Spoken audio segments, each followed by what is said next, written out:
अथ मंत्रपाठः।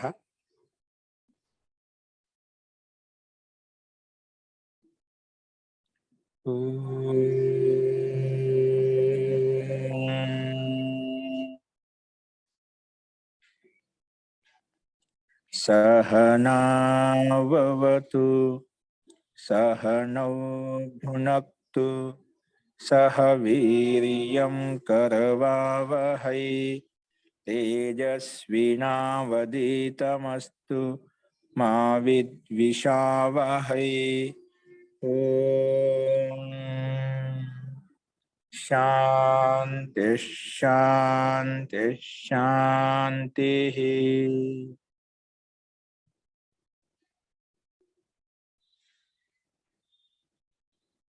सर्वेभ्यो नमः।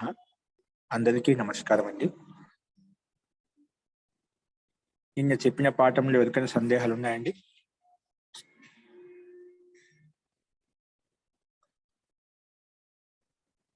అస్తు ప్రకృతమనుషరామః. నిన్న మనము సత్వపురుష అన్యతా ఖ్యాతి మాత్రస్య సర్వభావ అధిష్టాత్రిత్వం సర్వజ్ఞాతృత్వం చ అని చెప్పి చెప్పుకున్నాం. ఏ యోగి అయితే ఎవరైతే సత్వము అంటే బుద్ధి సత్వము, శరీరము, జీవాత్మ, అన్యతా ఖ్యాతి అంటే వేరు వేరు అని ఎవరికైతే సాక్షాత్కారం అవుతుందో, ఎవరికైతే ప్రత్యక్షం అవుతుందో అటువంటి యోగికి సర్వభావ అధిష్టాతృత్వం అనే సిద్ధి కలుగుతుంది. సర్వజ్ఞాతృత్వం అంటే భూత భవిష్యత్ కాలంలో వర్తమాన కాలంలో ఉండే స్థితి, ఆ పదార్థం వస్తువు అవుతుందో వాటికి సంపూర్ణ జ్ఞానం కూడా ఆ యోగికి కలుగుతుంది. అంటే అందుకే సంపూర్ణ సర్వజ్ఞాతృత్వం అని చెప్పారు. సర్వభావ అధిష్టాతృత్వం, సమస్త పదార్థాల యొక్క విషయ జ్ఞానం కూడా అతనికి తెలుస్తుంది. ఈ రెండు సిద్ధులు మనం చెప్పుకున్నాము. తర్వాత అంతకన్నా ముందు కూడా ఈ ఇంద్రియజయం వల్ల మనకు 3 సిద్ధులు సిద్ధిస్తాయి. తతో మనోజైవిత్వం వికరణ భావ ప్రధాన జయశ్చ అని చెప్పి ఇంద్రియ సిద్ధి వల్ల ఏం లాభాలు కలుగుతాయంటే మనోజైవిత్వం కలుగుతుంది, తర్వాత వికరణ భావ కలుగుతుంది, ప్రధాన జయశ్చ ఈ 3 సిద్ధులు కలుగుతాయని చెప్పుకున్నాము.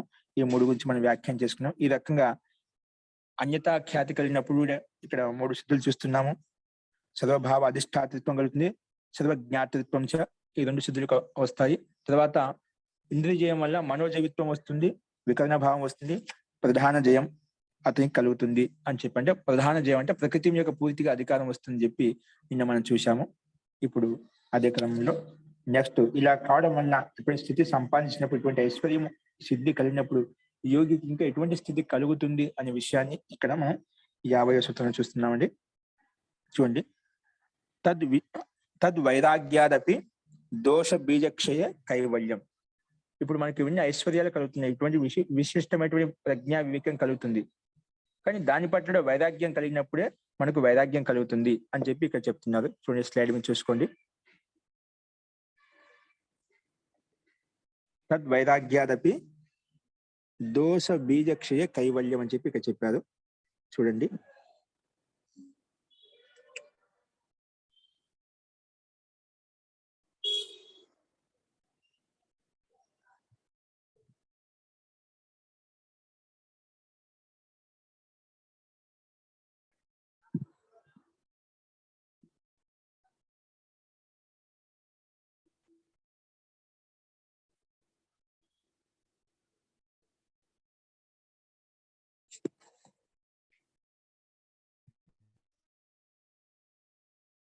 తద్ వైరాగ్యాదపి దోష బీజక్షయ కైవల్యం, ఇది 50వ సూత్రము. విశోక నామ సిద్ధితోటి మనకు వైరాగ్యం కలిగినప్పుడు ఏమవుతుంది అనేది ఇక్కడ చూపిస్తున్నారు. తో ఇక్కడ తద్ వైరాగ్య, తద్ అంటే ఏం తీసుకోవాలి ఇక్కడ మనం ముందు వివేక్యాతితో ఉత్పన్నమైన వివేక్యాతి అంటే అన్యతా ఖ్యాతి కలిగినదా, ఆత్మ వేరు ఈ శరీరం వేరు అనే స్థితి మనకు కలిగింది. కాబట్టి వివేక్యాతి ఉత్పన్నమైనప్పుడు ఏ స్థితి కలుగుతుందో ఆ వివేక్యాతి ద్వారా, అంటే అన్యతా ఖ్యాతి కలిగినప్పుడు ఏదైతే మానసిక స్థితి కలుగుతుందో, ఏదైతే వైరాగ్యం ఉత్పన్నవుతుందో ఆ వైరాగ్యం అంటే అప్పుడు వివేక్యాతి కలిగిన యథార్థ జ్ఞానం కలిగిందన్నమాట. అంటే అన్యతా ఖ్యాతి కలిగింది, పురుషుడు వేరు జీవాత్మ వేరు, అంటే శరీరం వేరు జీవాత్మ వేరు అని చెప్పి దానివల్ల ఒక వైరాగ్యం ఆ సంస్కారం వల్ల ఒక వైరాగ్యం ఏర్పడుతుంది. అదే విషయం చెప్పారు. ఇక్కడ వివేక్యాతి వలన ఉత్పన్నమైనటువంటి వైరాగ్యం ద్వారా కూడా దోష బీజక్షయ దోషాలు క్షీణింపజేసినప్పుడు కైవల్య స్థితి కలుగుతుంది అని ఇక్కడ చెప్పామన్నమాట ఈ సూత్రంలో. ఇదే వ్యాస భాషలో ఇంకా కొంచెం విస్తృతంగా చెప్పారు ఇక్కడ సూత్రంలో మన స్పష్టత. తద్ వైరాగ్యాలు అయిపోయి అంటే వివేక జ్ఞానం ద్వారా వచ్చినటువంటి జ్ఞానం వివేక జ్ఞానం ఏదైతే ఉందో తద్ వైరాగ్యాలు దానివల్ల ఏదైతే వైరాగ్యం ఏర్పడుతుందో ఆ వైరాగ్యంతో కూడా ఏమవుతుంది దోష బీజక్షయ దోషాలు క్షీణింపజేస్తారు. దోష బీజం అంటే అనాదివాస సంస్కారాల యొక్క బీజాలు ఏవైతే ఉన్నాయో క్లేశాలు ఏవైతే ఉన్నాయో అవి క్షయమైనప్పుడు అవి పూర్తిగా దగ్ధబీజం అయినప్పుడు దోష బీజ క్షయ అంటే దగ్ధబీజం అయినప్పుడు కైవల్యం కలుగుతుంది అని చెప్పి ఇక్కడ చెప్పుకున్నాము. అంటే పూర్తిగా నష్టమైనప్పుడు మాత్రమే ఈ కైవల్య స్థితి కలుగుతుంది అని ఇక్కడ చూసాము.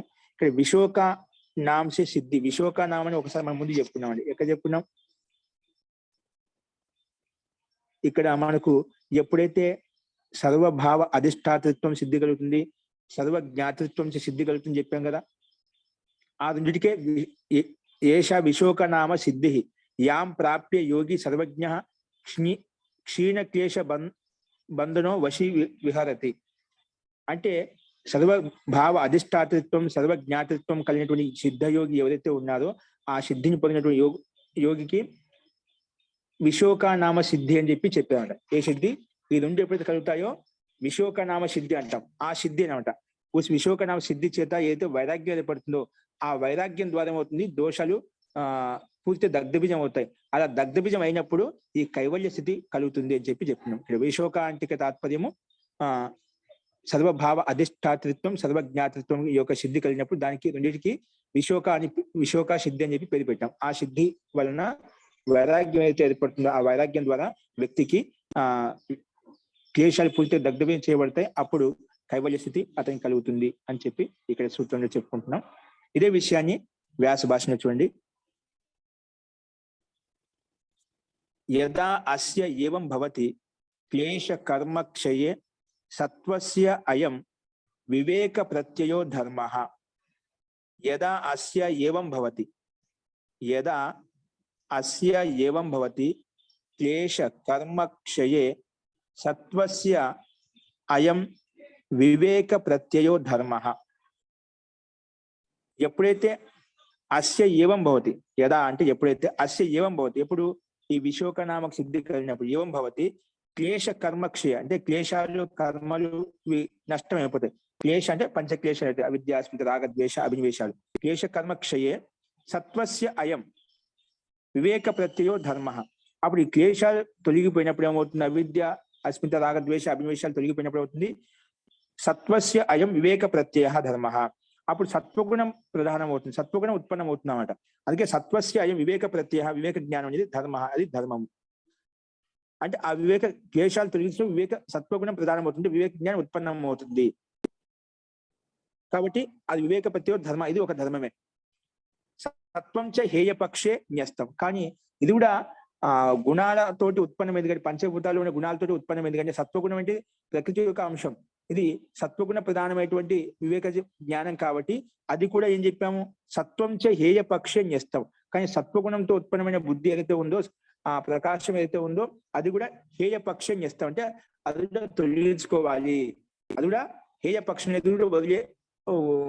వదిలేయవలసిన స్థితి. అంటే వివేక సత్వగుణం ద్వారా సత్వగుణ ప్రధానంతో ఉత్పన్నమైన యోగ జ్ఞానం ఏదైతే ఉందో వివేక జ్ఞానం ఏదైతే ఉందో అది కూడా తొలగించుకోవాలని చెప్పి మనం ముందు చెప్పుకున్నాడు. హేయ పక్షం చేస్తాం ఎందుకంటే పురుషశ్చ అపరిణామి శుద్ధ అన్య సత్వాతిథి. ఎందుకంటే పురుషుడు అపరిణామి పరిణామానికి లోను కాడు, ఇంకా శుద్ధమైన వాడు. ఎందుకు?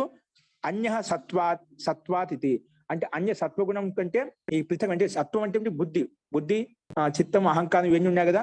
అంటే ప్రకృతి ద్వారా ఏర్పడినటువంటి ఈ పంచభౌతిక శరీరం ఇది పరిణామం చెందుతూ ఉంటుంది, ప్రతి నిత్యము పరిణామం చెందుతూ ఉంటుంది. జీర్ణ శరీరం కూడా అవుతూ ఉంటుంది, క్షణంలో పరివర్తనం చెందుతూ ఉంటుంది. అంటే ఇది పరిణామ శరీరం, శుద్ధమైనది కాదు, శాశ్వతంగా ఉండదు అన్నమాట.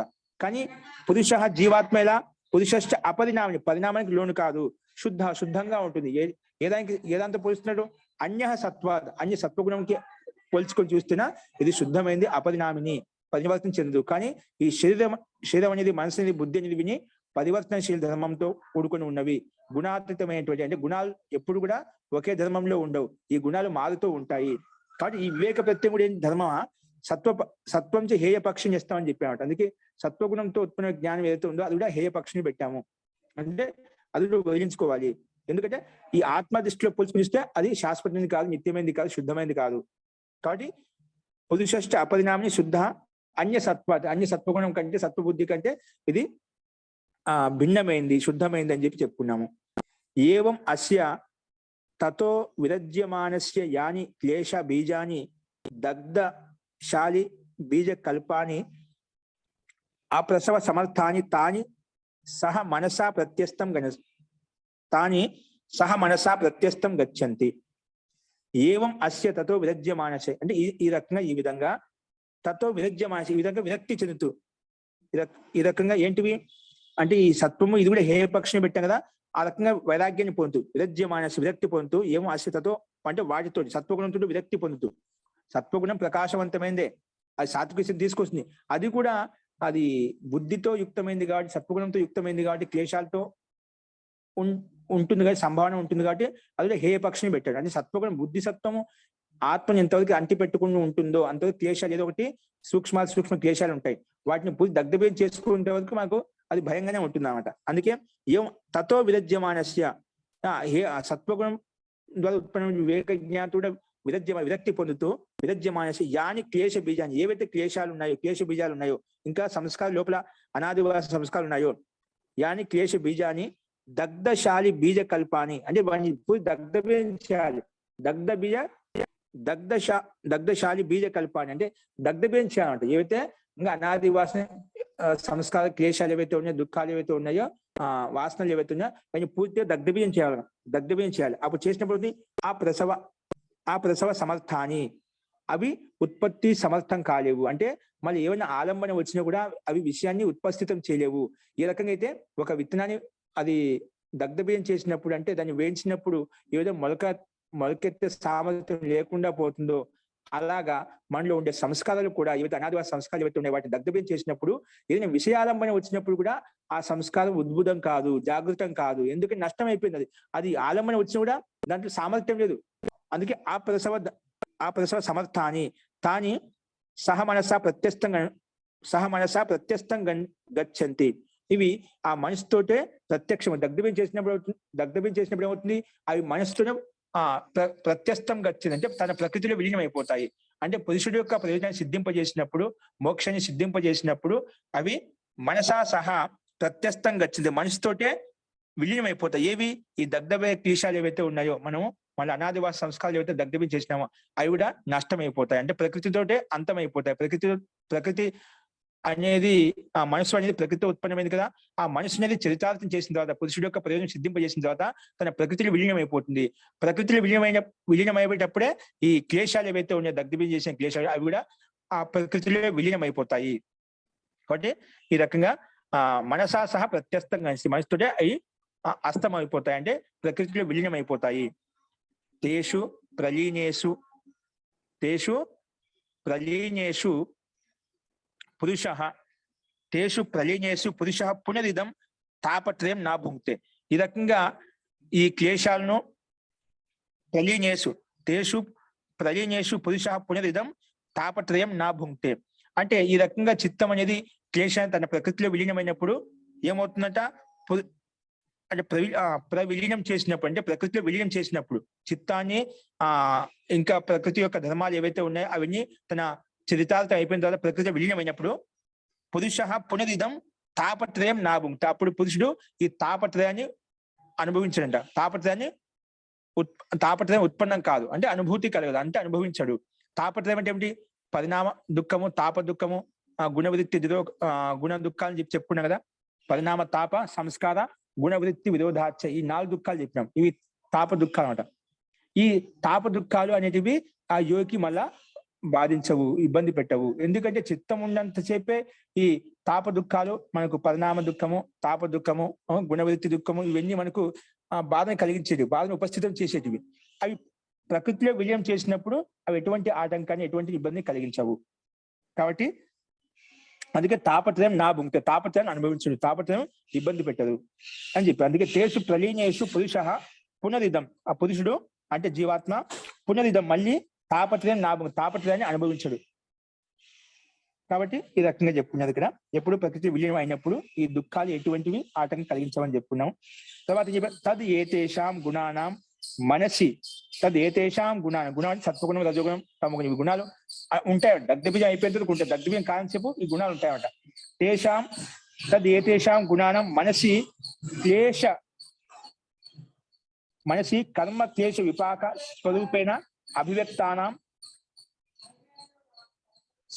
అభివ్యక్తానం చరితార్థానం అప్రతిప్రసవే పురుషస్య ఆత్యంతికో గుణ వియోగ కైవల్యం. ఆత్యంతికో గుణ వియోగ కైవల్యం అని చెప్పి ఇక్కడ చెప్పుకున్నాము. ఇక్కడ తది ఏతేషాం గుణానం మనసులో ఈ గుణాలు ఏవైతే ఉన్నాయో మనసులో కర్మ క్లేశ విపాక స్వరూపేణ కర్మను ఇప్పుడు కర్మ ఉండని ఏదో అది పుణ్యకర్మ అశుభ కర్మ ఏదో కర్మ ఖచ్చితంగా చేస్తాం. ఆ కర్మల వల్ల ఏమవుతుంది, అది క్లేశానికి దారితీస్తుంది. అవిద్య అస్మిత రాగ ద్వేషానికి ఏదో అది అవిద్యకు కారణం అవుతుందన్నమాట. దానివల్ల ఏదైనా కర్మ చేసిన విపాకం కూడా ఉంటుంది, విపాకతలే ఉంటుంది అన్నమాట. అది పుణ్యమా అపుణ్యమా అది ఏదైనా కావచ్చు, మిశ్రిత కర్మ ఏదైనా కావచ్చు. కాబట్టి కర్మ క్లేశ విపాక స్వరూపైన అభివ్యక్తమైనటువంటి చరితార్థానం, అవి చరితార్థం అయిపోయాయి. ఇవి అభివ్యక్తమైనటువంటి క్లేశాలు ఏవైతే ఉన్నాయో, కర్మలు ఏవైతే ఉన్నాయో అంటే మనకు ఉత్పన్నం చేసేటువంటి ఆ కర్మలు ఇప్పుడు చరితార్థం అయిపోయాయి. అంటే పురుషుడు యొక్క ప్రయోజనం సిద్ధింపజేశాయి. కాబట్టి అలా సిద్ధింపజేసినప్పుడు చరితార్థానం అప్రతిప్రసవే, అవి మళ్ళా చరితార్థ ఆ ప్రతిప్రసవం కావు, మళ్ళీ ఉత్పత్తి స్థితి కలగదు. ఏం కలగదు? ఉత్పత్తి స్థితి కలగదు. అంటే మళ్ళీ ఉత్పన్నం కావాలి. అంటే విషయ ఆలంబన వచ్చినప్పుడు కూడా మనం ఆ యోగిని ఇబ్బంది పెట్టవు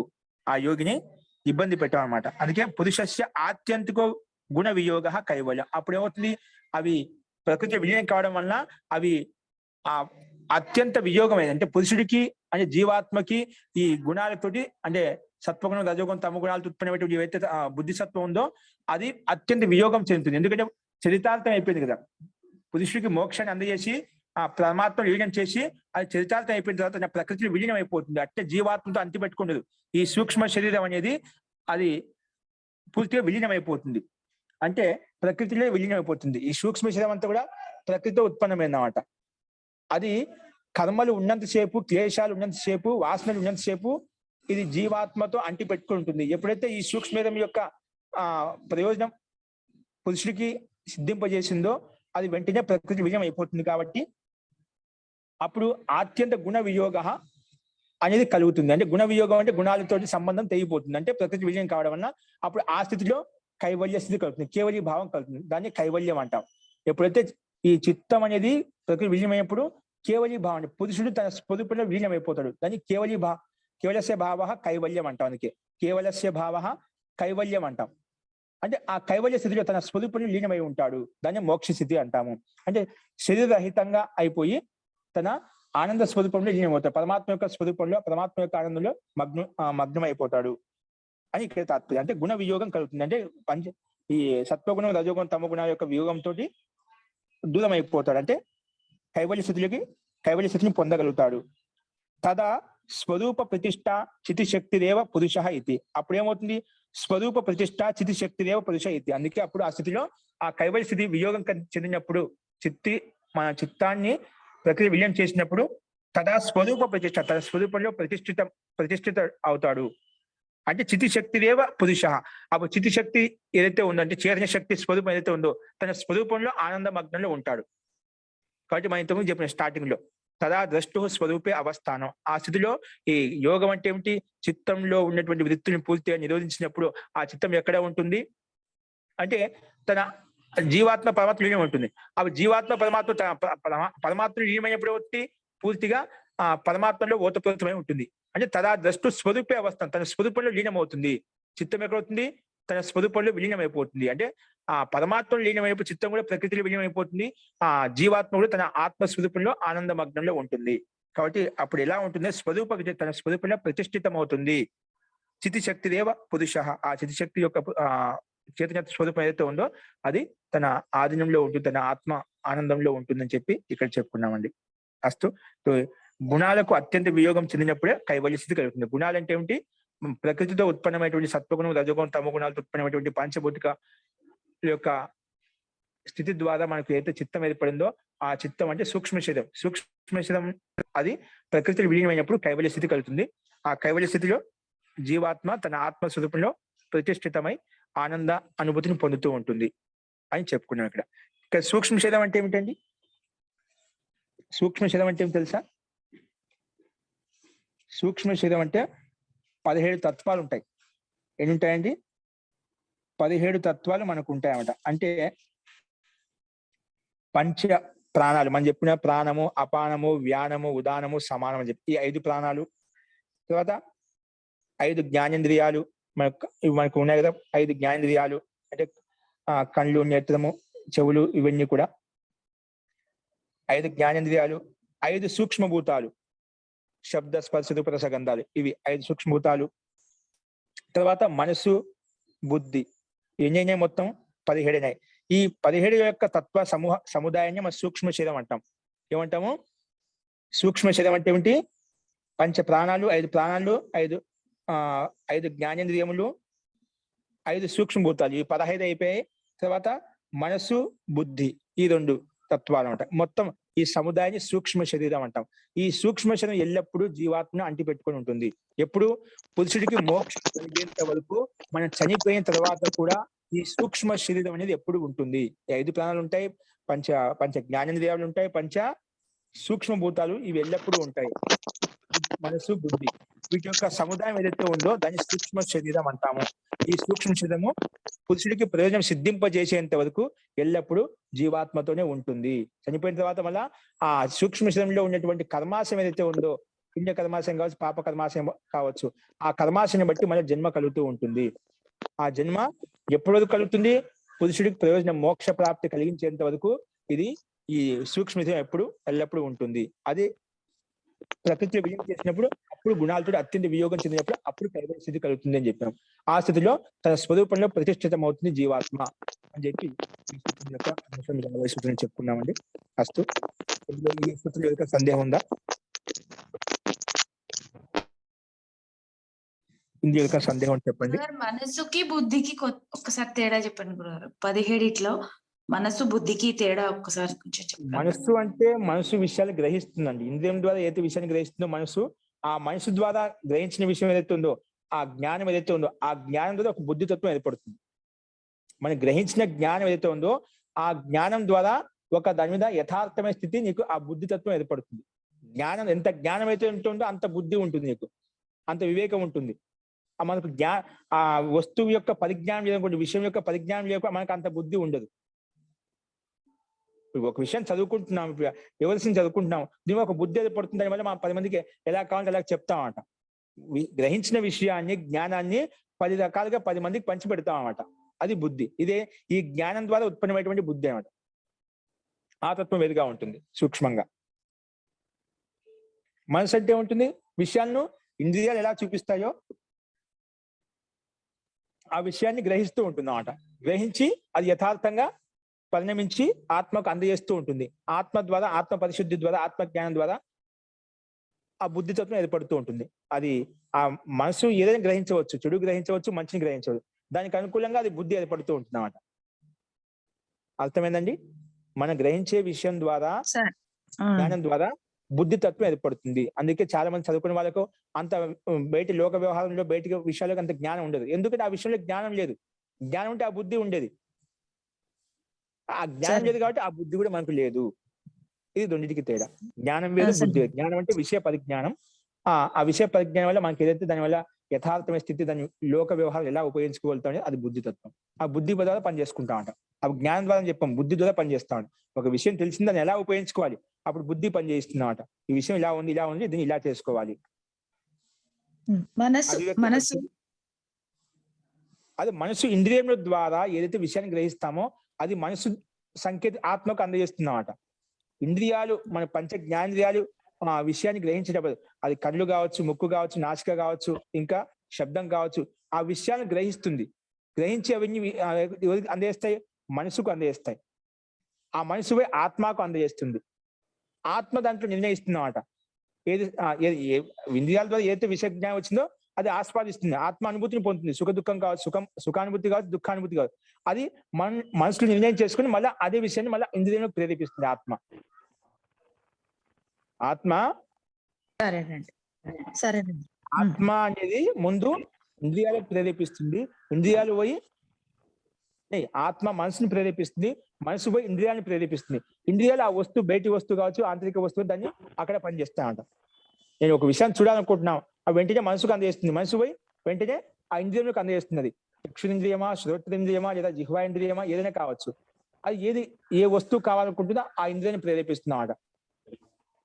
మళ్ళీ అదే విషయాన్ని ఏ విధంగా గ్రహిస్తున్నా అదే విధంగా మన మనసుకు అందజేస్తే మనసు పోయి ఆత్మకు అందజేస్తుంది. ఇది ప్రక్రియ. డైరెక్ట్ గా ఇంద్రియాలు ఆత్మకు అందజేయవు. ఇంద్రియాలు మనసుతో ఆత్మతో కనెక్టెడ్ గా ఉంటుంది. సరేనండి. ఈ 5 సూక్ష్మ రూపాలు అనేటివి ఏంటండి గురువుగారు? అదే పంచ ప్రాణాలు చెప్పా మన శరీరంలో. నేను చెప్పుకున్నాం, ప్రాణము, అపానము, వ్యానం. ఈ మనకు 5 ప్రాణాలు మనకు ఈ శరీరంలో తంత్రాన్ని నడిపిస్తున్నాయి కదా. ఇవి 5 ప్రాణాలు. ఈ ప్రాణశక్తి ఉంటుంది. పంచ ప్రాణాలు ఓకే గురువుగారు. 5 జ్ఞానేంద్రియాలు ఓకే. ఆ తర్వాత 5 సూక్ష్మ రూపాలు అన్నారు కదా, అవి ఏంటిదండి? సూక్ష్మ రూపాలు అంటే ఏంటివి? ఇక్కడ సూక్ష్మ ఇవే శబ్ద, స్పర్శ, రూప, రసగంధాలు. అంటే తన్మాత్రలు అంటారు కదండి. తన్మాత్రలు ఓకే, సూక్ష్మ భూతాలు ఉంటాయి. తన్మాత్రలు. ఓకే గురువు. అవి ఉన్నాయి కాబట్టి కదా ఇవన్నీ విషయ వాసన. అది ఏదో ఒక శబ్దంలో ఆకర్షణ ఉంటుంది, రూపంలో ఆకర్షణ ఉంటుంది, ఏదో కర్మాశయం దాంట్లోనే ఉంది. అవును. శబ్దంలో కావచ్చు, స్పర్శలో కావచ్చు, రూపంలో కావచ్చు, శబ్ద, స్పర్శ, రూప, రస, గంధంలో కావచ్చు. ఈ 5 రూపాలు తన్మాత్రల్లో ఏదో ఒక విషయం ఆకర్షణ ఉందన్నమాట మనకి. ఎందుకంటే ఈ పంచభూతాలు ఈ 5లో ఏదో ఒకటి మనలో ఆకర్షణ ఉందా ఖచ్చితంగా. ఈ 5 మించి ఏదో మన ఆరోతత్వం ఏం లేదు మనకు. శబ్దంలో ఉంటుంది, లేదా గంధంలో ఉంటుంది, లేదా రూపంలో ఉంటుంది, లేదా స్పర్శలో ఉంటుంది, లేదా జిహ్వాలు ఏదో ఒకటి ఆకాంక్ష, కోరిక ఉంటుంది అన్నమాట. ఈ తప్పితే మనకి 7 తత్వం, 6 తత్వం ఏం లేదన్నమాట. కాబట్టి ఆ తత్వాలు ఉంటాయన్నమాట. అంటే ఆ సంస్కారం ఉంది కాబట్టి ఇక్కడ ఈ సూక్ష్మ శరీరం పనిచేస్తుంది. ఈ తత్వంలో నీకు ఆకర్షణ ఉంది, ఈ సంస్కారం ఇంకా ఉంది, ఆ నష్టం కాలేదు, ఆ వాసన నష్టం కాలేదు. అందుకే ఈ సూక్ష్మ శరీరం సూక్ష్మంగా, అత్యంత సూక్ష్మంగా ఉంటాయి. ఇవన్నీ ఏంటి మనకు ఆ సూక్ష్మభూతాలు మన శరీరం వచ్చిన అభివ్యక్తం అవుతాయి. పాంచభౌతిక శరీరం అభివ్యక్తం అవుతున్నమాట. ఈ బ్రహ్మాండం అంతా కూడా స్థూల రూపం అన్నమాట. దానికి స్థూల రూపాల్లో సూక్ష్మతత్వం మనకు అని చెప్పుకున్నాం. ప్రకృతి వల్ల ముందు మహాతత్వం ఏర్పడుతుంది. ప్రకృతి శూన్యావస్థ, అది కనిపించదు. ఆ మహాతత్వం వల్లనే అహంకారం ఏర్పడింది చెప్పిన. అహంకారం వల్ల తన్మాత్రలు ఏర్పడే, తన్మాత్రల వల్ల మళ్ళా పంచ జ్ఞానేంద్రియాలు, పంచ కర్మేంద్రియాలు ఏర్పడే, తర్వాత మనసు ఏర్పడింది. తర్వాత ఈ తన్మాత్రల వల్లనే ఏమవుతుంది, పంచభూతాలు కూడా ఉత్పన్నమైపోయాయి. ప్రకృతి మహాన్ మహతో అహంకార, అహంకార తన్మాత్రని, తన్మాత్రేభ్యో పంచభూతాన్ని, అతః పంచ జ్ఞానేంద్రియాన్ని, పంచ కర్మేంద్రియాన్ని, మనః. ఇవి మొత్తం ఈ పంచ జ్ఞాన, పంచ కర్మేంద్రియాలు, ఈ స్థూల భూతాలు, పంచభూతాలు ఉత్పన్నమవుతాయి అని మనం చెప్పుకున్నాం. ఈ రకంగా ఉంటుంది. కాబట్టి ఇక్కడ అవన్నీ స్థూల భూతాలు ఉండవు, కానీ సూక్ష్మ రూపాలు ఇవి మొత్తం 17. మనసు, బుద్ధి అన్ని కూడా సూక్ష్మంగా ఉంటాయి. సూక్ష్మ శరీరంతో అలాగే ఉంటాయి. ఆ కర్మలను బట్టి, వాసనను బట్టి, సంస్కారాన్ని బట్టి మనకు మళ్ళీ జన్మ కలుగుతూ ఉంటుంది. దీన్ని అందుకే సూక్ష్మ శరీరం అంటాం. ఓకేనా? స్థూల శరీరం ఉండదు, సూక్ష్మ శరీరం ఉంటుంది. దాంట్లో ఆ మెమరీ కార్డ్ లాంటిది, మనకు మొబైల్లో మెమరీ కార్డ్ ఎలాగ ఉంటుందో అలాగే మనలో ఉండే బయోడేటా మొత్తం దాంట్లో ఉంటుంది. దానికి అనుసారంగానే మనకు నెక్స్ట్ ఏ జన్మ కలగాలి, ఎటువంటి శరీరం ఇవ్వాలి, ఎటువంటి వాతావరణంలోకి పంపించాలి, ఎటువంటి కుటుంబంలోకి పంపించాలి, ఎటువంటి గుణకర్మ స్వభావం ఉన్నటువంటి తల్లిదండ్రులు ఎవరున్నారు అంటే అటువంటి వ్యక్తులు ఆ గుణకర్మ స్వభావాన్ని బట్టి, కర్మలను బట్టి, పుణ్య పాప కర్మాశని బట్టి అక్కడికి పంపిస్తాడు అన్నమాట. ఆ కుటుంబంలోకి పంపించేస్తాడు. ఓకే గురుగారు, ధన్యవాదాలు. ఇప్పుడు నెక్స్ట్, ఇప్పుడు ఈ కైవల్యం కలిగిందండి ఏంటి? ఓకేనా? ఈ సత్వగుణం ద్వారా ఉత్పన్నమైన వివేక జ్ఞానం ద్వారా వైరాగ్యం వల్ల ఏమవుతుందంటే దోషాలు క్షీణిస్తాయి. దోషాలు క్షీణించినప్పుడు ఏమవుతుంది, దష్టమైనప్పుడు, దగ్ధబీజమైనప్పుడు అది ప్రకృతి విజయం కావడం కైవల్య సిద్ధి కలుగుతుంది. అంటే గుణాలతో అత్యంత వియోగం చెందుతాయి, అంటే వియోగం వేరే అయిపోతాయి అన్నమాట. అది ప్రకృతి విజయం అయిపోయినప్పుడు అవుతుంది, అంటిపెట్టుకున్న సూక్ష్మత అంటిపెట్టుకున్నంత సేపు అది ప్రకృతితో సంబంధంగా ఉంటుంది. ఆ ముక్తి కలిగినప్పుడు, మోక్షం కలిగినప్పుడు వియోగం అవుతుంది. అంటే పక్కన పూర్తిగా సంబంధం ఉండదు, డైరెక్ట్ శరీరం అది ఉత్పన్నం కాదనమాట. ముక్తిలో మోక్షంలోకి వెళ్ళిపోతాను అనమాట. అది మోక్షం, దాన్ని కైవల్య స్థితి అంటాము. అప్పుడు జీవాత్మ తన స్వరూపం లీనమవుతుందని చెప్పుకున్నాము. ఇప్పుడు నెక్స్ట్ 51 సూత్రం చూడండి. 51 ఏమవుతుందంటే స్థాని ఉపనిమంత్రణే సంగస్మయ ఆకరణం, సంగస్మయ ఆకరణం పునర్ అనిష్ట ప్రసంగాత్. స్థాని ఉపనిమంత్రణే చూడండి, ఇప్పుడు మనకు యోగికి చాలా రకరకాల సిద్ధులు చెప్పుకున్నాం కదా. ఇప్పుడు అన్ని సిద్ధులు చెప్పుకున్నామట. అంటే ఈ రకంగా అష్టాంగ యమ నియమాల మీద అభ్యాసం చేయడం వల్ల యోగికి భిన్న భిన్న ఐశ్వర్యములు, భిన్న భిన్న అష్టసిద్ధులు కలుగుతాయి. అష్టసిద్ధులు చెప్పుకున్నాము, ఇంద్రియజయం కలుగుతున్నాం, భూతజయం కలుగుతున్నాం, మనోజీవిత్వము, వికరణ భావము, ఇవన్నీ రకరకాల సిద్ధులు మనం చెప్పుకుంటూ వస్తున్నాం. అంటే అంత శక్తి సామర్థ్యం ఆ యోగి కలుగుతుందన్నమాట. మొత్తం ప్రకృతి పూర్తి వశంలోకి వచ్చేసిందన్నమాట. సో అటువంటిప్పుడు ఏమవుతుందంట, స్థాని ఉపనిమంత్రనే సంగస్మయ అకరణం. సంగస్మయ అకరణం ఎందుకు? పునర్ అనిష్టా ప్రసంగాత్. అంటే స్థాని ఉపనిమంత్రం అంటే మనకు ఇటువంటి యోగ్యత, ఇటువంటి సిద్ధి కలిగినప్పుడు ఏమవుతుందంటే ఆ యోగికి అక్కడ ఉండే స్థానంలో, అక్కడ ఉండే ప్రదేశంలో ఉండే ఎవరైతే ఉంటారో, అంటే ఆ యోగి ఏ ప్రదేశంలో అయితే ఉన్నాడో అక్కడ కొంతమంది వ్యక్తులు ఉంటారు కదా, పుణ్యాత్మలు ఉంటారు, చాలా మంది మనుషులు ఉంటారు, అంటే బాగా ఐశ్వర్య సంపన్నమైన వ్యక్తులు ఉంటారు కదా, వాళ్ళంతా ఆ స్థాని ఉపనిమంత్రం. అక్కడ స్థానంలో ఉండే వాళ్ళు ఎవరైనా ఆ ఐశ్వర్యవంతులు, జ్ఞానవంతులు, అంటే ఐశ్వర్యవంతులు అంటే డబ్బు అన్నితో యుక్తమైన వాళ్ళు అన్నమాట, పుణ్యాత్మలు, పుణ్యజీవులు. వాళ్ళంతా చేస్తారు స్థాని ఉపనిమంత్రనే. వీళ్ళు నిన్ను ఆహ్వానిస్తారు. ఈ సిద్ధి వలన, ఈ యోగ్యత వలన, ఈ సామర్థ్యం వలన నేనందరూ ఆమంత్రిస్తాను. చాలా గౌరవపూర్వకంగా, సన్మానపూర్వకంగా నిన్ను ఆదరించి, గౌరవించి నేను అమ్మని తీసుకెళ్తుంటారు అనమాట. ఇప్పుడు మనం ప్రత్యక్షంగా చూస్తున్న లోకంలో ఎవరి దగ్గర యోగ్యత ఉంటుందో, గురువులు ఉంటుందో, వాళ్ళ భక్తులంతా వచ్చేసి ఎంతో సన్మానంగా, ఎంతో భక్తి భావంతో తీసుకెళ్లి అన్ని ఐశ్వర్యాలు, అన్ని భోగాలు అందజేస్తూ ఉంటుంది అనమాట. ఏది కావాలంటే అది ఉత్తమమైనటువంటి వస్తువు ఏదైతే ఉందో, పదార్థం ఏదైతే ఉందో అది అందజేయడానికి ప్రయత్నం చేస్తాం. అలాగే ఈ సిద్ధ పురుషుడికి, సిద్ధ యోగికి ఏవైతే అష్టసిద్ధులు సిద్ధించాయో అటువంటి యోగికి స్థాని ఉపనిమంత్రణ, అక్కడ ఉండే స్థానంలో ఉండేటువంటి రాజులు కావచ్చు, ఏమైనా జ్యేష్ఠ వ్యక్తులు కావచ్చు, ఏమైనా ఐశ్వర్యవంతులు కావచ్చు, వాళ్ళు ఆమంత్రిస్తారంట. అప్పుడు ఏం చేయాలి? ఆమంత్రించినప్పుడు మనము సంఘ స్మయ అకరణం. అప్పుడు ఆసక్తికి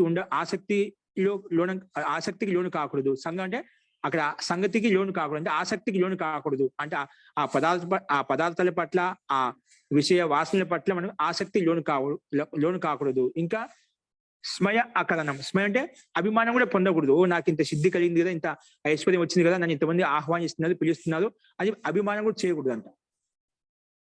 అకరణం చేయకూడదు. ఎందుకు? పునర్ అనిష్ట ప్రసంగా. మళ్ళా ఆసక్తి పొందామనుకోండి, మనం కష్టపడ్డాక చాలా మంది ఆహ్వానిస్తున్నారు, అన్ని రకాల ఉపభోగాలు అందజేస్తున్నారు, అన్ని అనుభవించు అని చెప్పి అనుభవిస్తున్నాక ఏమవుతుంది? పునర్ అనిష్ట ప్రసంగా. అలా చేసామనుకోండి మళ్ళీ ఏదైనా పతనానికి కారణం కావచ్చు. ఇంకా నీకు దగ్ధబీజం కాలేదు, ఉత్తమ స్థితి కలిగింది, మంచిదే, మంచి స్థితిలో ఉన్నావు, కానీ ఈ స్థితిలో నీకు చాలా మంది నిన్ను ఆమంత్రిస్తారు, నేను గౌరవిస్తారు, సత్కరించి నేను అన్ని భోగాలు అందజేస్తారు. అప్పుడు ఎలా ఉండాలి?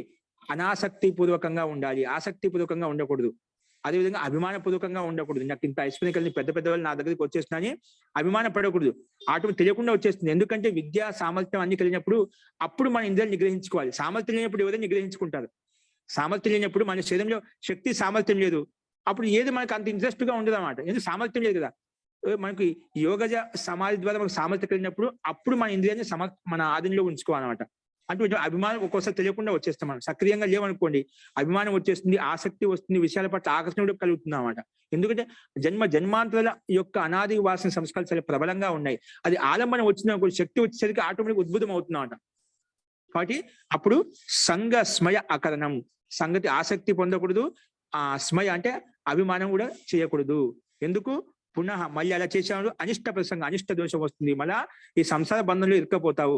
ఎంతో కష్టపడి సంపాదించుకున్నావు, యోగ సిద్ధి, యోగ దీప్తి కలిగింది, యోగ ప్రకాశం కలిగింది, నువ్వు మళ్ళీ దాంట్లో అదే ఇరుక్కపోతే ఈ సిద్ధి కలిగిన తర్వాత కూడా, కాబట్టి మళ్ళీ అనిష్ట ప్రసంగం వచ్చేస్తుంది, మళ్ళీ సంసార బంధంలో ఇరుక్కపోతావు అని చెప్పారన్నమాట. స్థాని ఉపనిమంత్రణ అంటే అక్కడ ఉండే స్థానంలో ఉండే ప్రదేశంలో రాజులు, మహారాజులు, ఎవరైనా ఐశ్వర్యవంతులు వచ్చి ఆమంత్రించినప్పుడు మనము ఆసక్తి, ఆ విషయాల పట్ల, ఆ వస్తువుల పట్ల, ఆ పదార్థాల పట్ల ఆసక్తి ఉండకూడదు, అభిమానం ఉండకూడదు. ఇంకా అలా చేస్తే ఏమవుతుంది? పునః అనిష్ట ప్రసంగం వస్తుంది, అనిష్ట దోషాలు కలుగుతాయి, మళ్ళా సంసార బంధంలో ఇరుక్కోవడానికి అవకాశం ఉంటుంది అని చెప్పి ఇక్కడ 50 క్షేత్రాలు చెప్పుకున్నాము. అదే విషయాన్ని ఇక్కడ మళ్ళీ వ్యాస భాషను విస్తృతంగా చెప్పారు. చూడండి, ఇప్పుడు ఈ సిద్ధులు కలిగినటువంటి వ్యక్తులు ఎన్ని రకాలుగా ఉంటారు అది చెప్తున్నమాట. ఇటువంటి ఐశ్వర్యం కలిగినటువంటి వ్యక్తులు, సమాధిస్తు వ్యక్తులు ఎన్ని రకాలుగా ఉంటారు ఇక్కడ విస్తృతంగా వివరంగా చెప్పారు. చూడండి వ్యాస భాష్యం. చత్వారో ఖలు అమి యోగినః, చత్వారో ఖలు అమి యోగినః. వీళ్ళు 4 రకాల యోగులు ఉంటారు. ఇటువంటి సిద్ధి కలిగినటువంటి వ్యక్తుల్లో 4 రకాల దాన్ని విభాగం చేశారన్నమాట. చత్వారః ఖలు అమి యోగినః. యోగులు 4 రకాలుగా ఉంటారు. అందులో మొట్టమొదటి యోగి ఎట్లా ఉంటాయని చెప్తున్నాడు. ప్రాథమిక కల్పిక, మధుభూమిక, ప్రజ్ఞా జ్యోతి, అతిక్రాంత భావనీయశ్చ.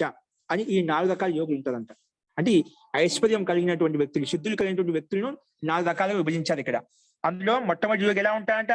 ప్రాథమిక కల్పిక, ప్రాథమిక స్థితిలో ఉంటామంట. అంటే అవి ప్రవేశించామట, ఇప్పుడే యోగంలో ప్రవేశించాడు, ఇప్పుడు భావన కలుగుతున్నామట. అంటే ఇంక సిద్ధులేం పొందలేదన్నమాట, ప్రాథమిక స్థితిలో ఉన్నాయి. కానీ భావన కలుగుతుంది, సంకల్పాలు చేస్తున్నాడు, ప్రయత్నం చేస్తున్నామట, ఏమి సిద్ధించలేదు కానీ భావన ఉత్పన్నమైంది. అటువంటి యోగిని ప్రాథమిక కల్పిక అంటాము. రెండోది మధుభూమిక, రెండో యోగి ఎవరు? మధుభూమిక. ఇతనికి కొంచెం లోపలికి వెళ్ళగలిగామంట. అంటే అన్ని సహకరిస్తున్నాయి యోగంలో. సమాధి కూర్చున్నప్పుడు అన్ని సమాధి ద్వారా అతనికి అన్ని ఇంద్రియాలు సహకరిస్తున్నాయి. అంటే అవి తన ఆధీనంలో ఉన్నాయన్నమాట, సహకరిస్తున్నాయన్నమాట. అంటే సిద్ధులకు దగ్గరలో ఉన్నాయన్నమాట. అన్ని సహకరించి ముందుకు తీసుకెళ్తున్నాయి, సమాధి వైపు తీసుకెళ్తున్నాయి, సిద్ధుల వైపు తీసుకెళ్తున్నాయి. మధు ప్రతీక అంటే మంచి ఐశ్వర్యం వస్తుంది ఇక్కడ మధు ప్రతీక యోగికి. మూడో స్టెప్ ఏంటి? ప్రజ్ఞాజ్యోతి. ఇక్కడ చిన్న సిద్ధి రావడం మొదలేసాయండి. ప్రజ్ఞాజ్యోతి వచ్చే ప్రకృష్ణ జ్ఞానం ఉత్పన్నమైనప్పుడు ఆ సిద్ధులు కూడా ఉత్పన్నం అవుతున్నాయి. అష్టసిద్ధులు కావచ్చు, భూతజయం కావచ్చు, ఇంద్రియజయం కావచ్చు, ఇవన్నీ సిద్ధింపజేస్తున్నామట.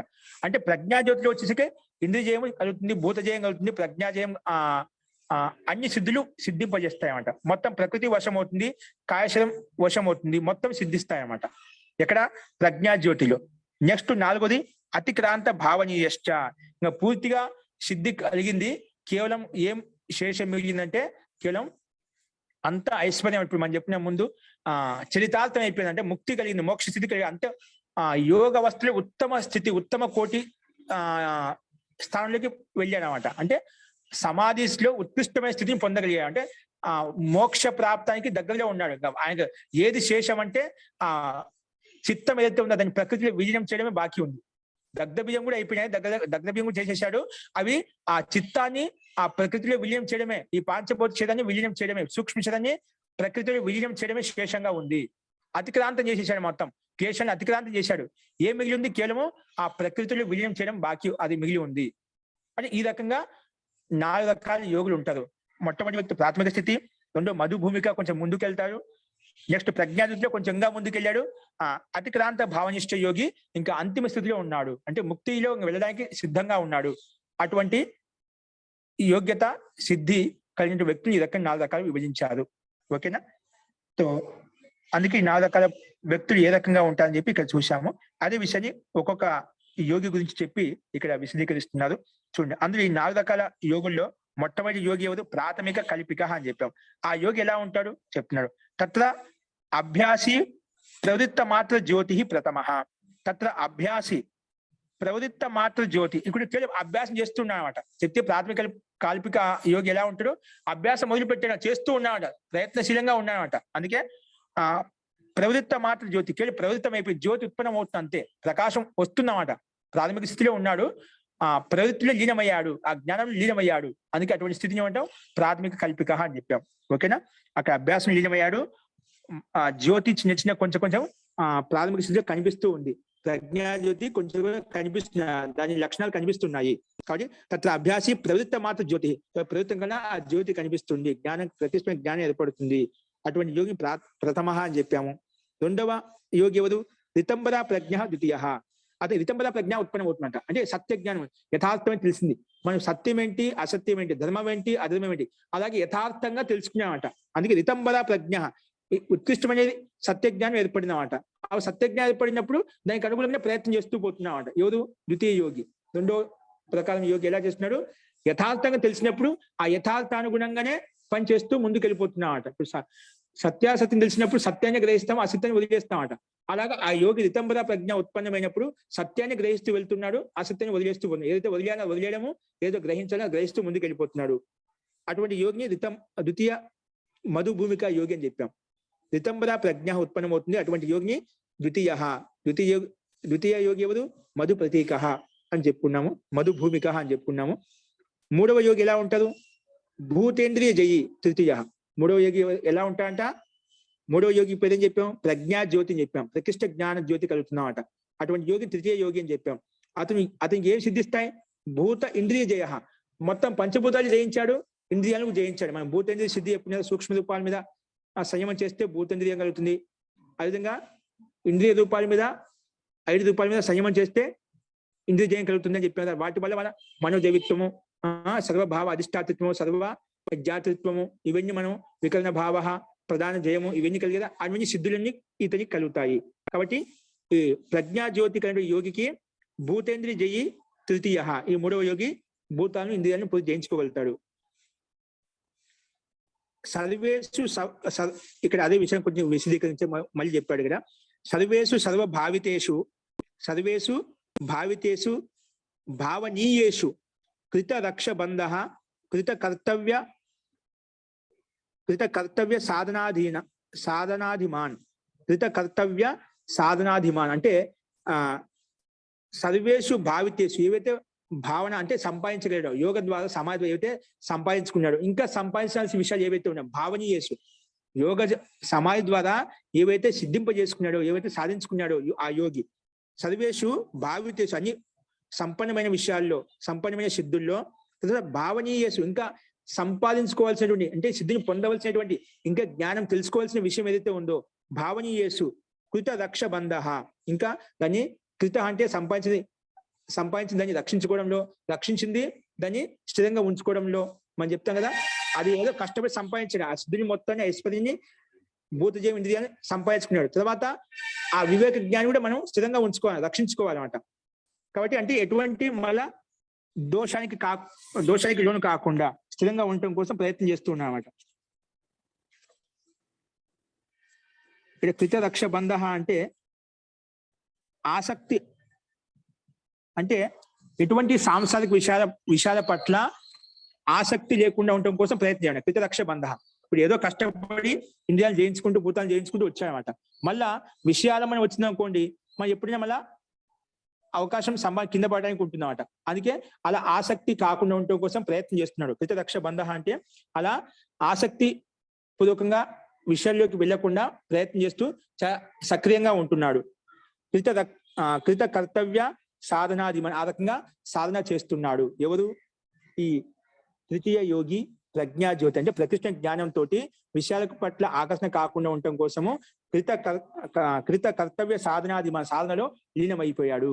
అతను ఆ స్థితిలో యుక్తుడైపోయాడు, మగ్నుడు అయిపోయాడు అని చెప్పి చెప్పుకున్నాం. ఈ మూడవ యోగి అంటే సాధించిన విషయాన్ని, సిద్ధింపజేసుకున్న విషయాన్ని తెలుసుకున్నాడు. సిద్ధింప చేసుకోవాల్సిన ఇంకా విషయాలు ఉన్నాయో వాటిలో ఆ సాధనలో లీనమైపోయాడు అన్నమాట. ఇంకా కృత రక్ష బంధ అనాసక్తి పూర్వకంగా వాటిని రక్షించుకుంటూ ఏవైతే సిద్ధి కలిగిందో, ఇంకా ఆసక్తికరమైన విషయాల పట్ల ఆ సిద్ధులకు అభిమానంతో యుక్తుడైపోయి లేదా ఆకర్షణకు లోనిపోయి కాకుండా ఆయన మార్గంలో, ముక్తి మార్గంలో లక్ష్యాన్ని ముందు పెట్టుకుని ముందుకు వెళ్ళిపోతున్నమాట.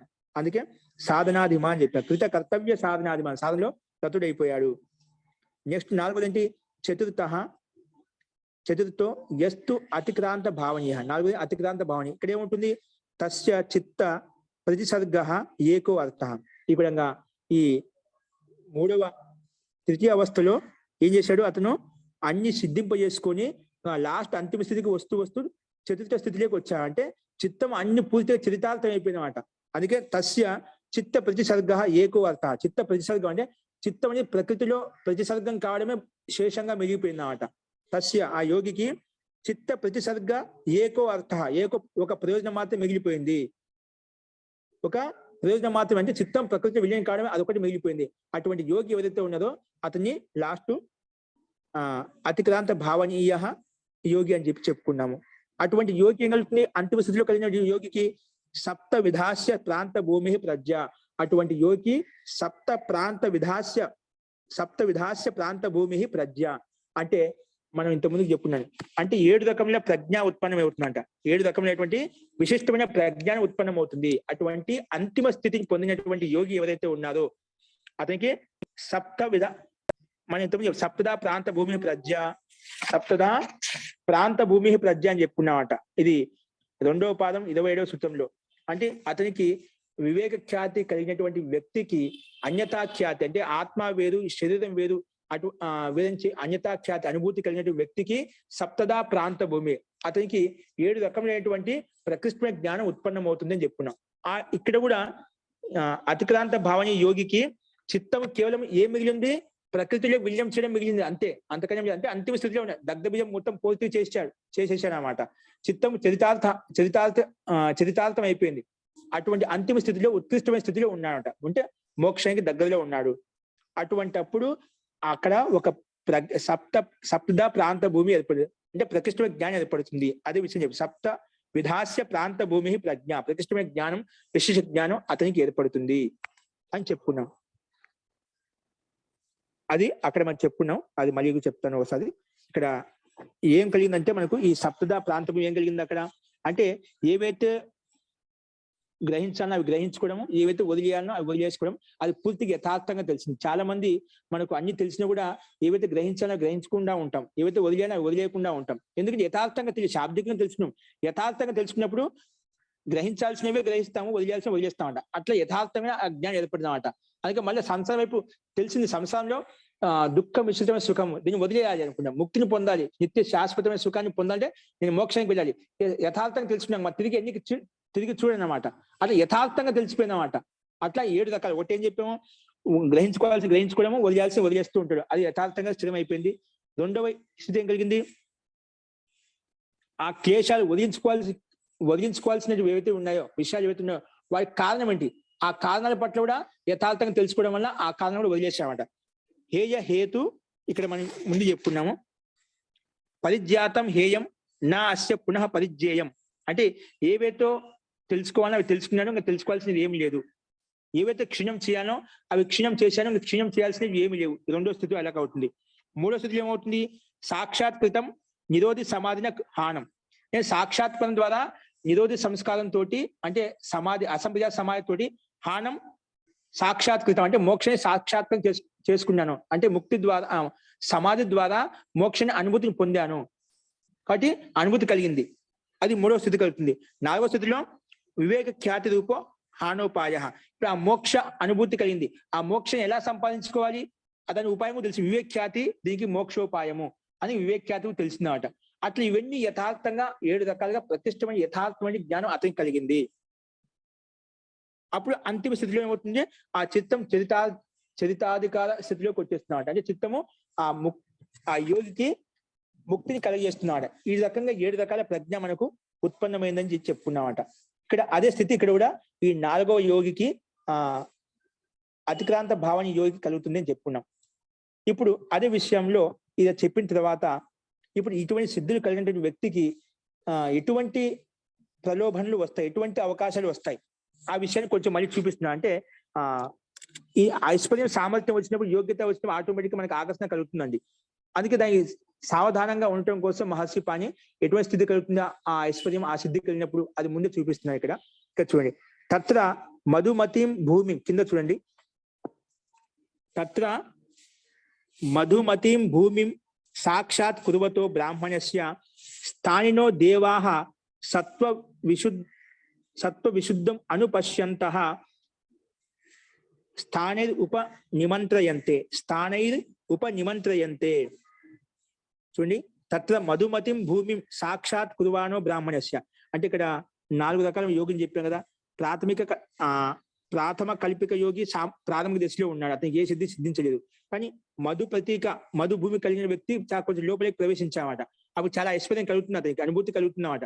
అటువంటి యోగి మధు ప్రతీక కలిగిన యోగికి మధుమతిం భూమి అంటే మధుమతి భూమి పొందినటువంటి యోగ్యత సంపాదించిన యోగికి సాక్షాత్ కుర్వాణో ఏవైతే సాక్షాత్కరం అవుతున్నాయో, సిద్ధులు కావచ్చు, ఏమైనా ఐశ్వర్యం కావచ్చు, సాక్షాత్ కుర్వతో బ్రాహ్మణ అటువంటి బ్రాహ్మణుడికి అంటే అటువంటి యోగికి స్థానినో దేవాః అక్కడ ఉండే వాతావరణంలో, అక్కడ ఉండే ప్రాంతంలో ఉన్నటువంటి, అక్కడ ఉండే స్థానంలో ఉన్నటువంటి దేవతలు కావచ్చు, ఐశ్వర్యవంతులు కావచ్చు, రాజులు కావచ్చు, స్థానినో దేవాః సత్వ విశుద్ధం అనుపశ్యంతః ఆ యోగిలో ఆ బ్రాహ్మణులో ఉన్నటువంటి సత్వగుణాన్ని సాత్విక గుణాన్ని యథాత్మ గుణాన్ని చూడటం వలన సత్వ విశుద్ధి సాత్విక స్థితిని చూసి అనుపశ్యంత అంటే అక్కడ ఉండే యోగులు స్థానికులు చూస్తూ స్థానేది ఉపనిమంత్రయంతే అతనికి మా ఇంటికి రండి, మా ఆశ్రమానికి రండి, ఆ రకంగా అందరూ ఆహ్వానిస్తాడు. అక్కడ స్థానికుల్లో ఉండే రాజులు మహారాజులు ఐశ్వర్యవంతులు ఎవరైతే జ్యేష్ఠులు ఎవరైతే ఉన్నారో ఐశ్వర్యంగా ఉన్నారో వాళ్ళని ఆమంత్రిస్తారు.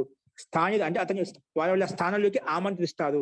స్థానిక ఉపనిమంత్రయంతే మనం ముందు చెప్తున్న సూత్రంలో స్థాని ఉపనిమంత్రనే స్థానులకి ఆమంత్రణ చేసినప్పుడు మనం ఎలా ఉండాలి ఆ విషయం చెప్తున్నారు ఇక్కడ. స్థానేది ఉపనిమంత్రయంతే అందరూ కూడా ఆహ్వానిస్తారంట ఆ యోగిని. ఏ రకంగా ఆహ్వానిస్తారు, భో హే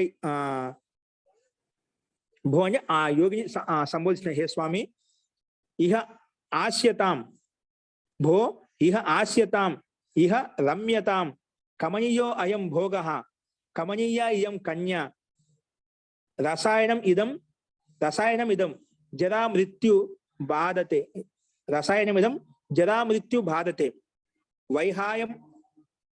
వైహాయసం ఇదం యానం అమి కల్పద్రుమాః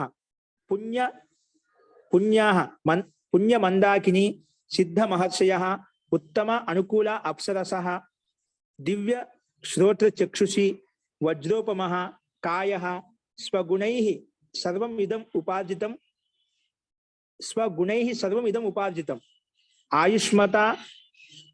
ఆయుష్మత ప్రతిపద్యతాం ఇదం అక్షయం అజరం అమరస్థానం దేవానం ప్రియమితి అని ఈ రకంగా ఆమంత్రిస్తున్నారు. ఇహ ఆశ్రితం ఇక్కడికి రండి, ఏ స్వామి గారు ఇక్కడికి రండి. ఇహ రమ్యతాం ఇక్కడ రమించండి, ఇక్కడ విహరించండి.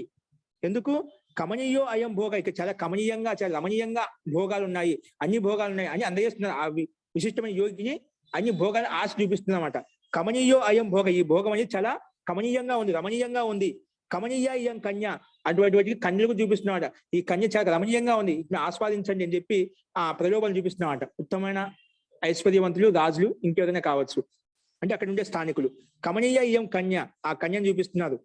రసాయనం ఇదం, ఈ రసాయనం ఔషధయుక్తమైన ఈ రసాయనం తీసుకోండి. ఏం చేస్తుంది ఈ రసాయనం?